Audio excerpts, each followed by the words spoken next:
Welcome to Sweet Life Beat Life. We hope this video helps. You start by preparing the hardware and permissions. Plug the Lightning to USB 3 camera adapter into your iPhone, then attach the SSD. Use a powered hub if the drive draws power. Once connected, unlock the phone and allow files access when prompted, because that permission enables reading and writing. Make sure the SSD is formatted XFAT to avoid compatibility issues. This step matters because iOS will not mount NTFS. Now that the drive is mounted, you can move files. You continue by using the Files app to manage content directly on the SSD. Navigate to Browse and tap the external volume, then use Select to pick files and choose Move or Copy to place items into folders. For large video projects, open your editing app and import from the SSD so you edit without filling internal storage.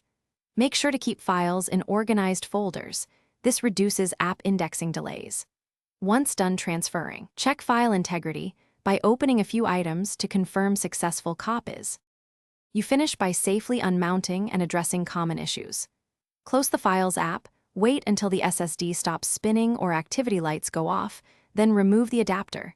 This prevents corruption. If the drive isn't recognized, make sure the adapter and cable work, use a powered USB hub, and reformat the SSD to XFAT on a computer because formatting often resolves mount failures.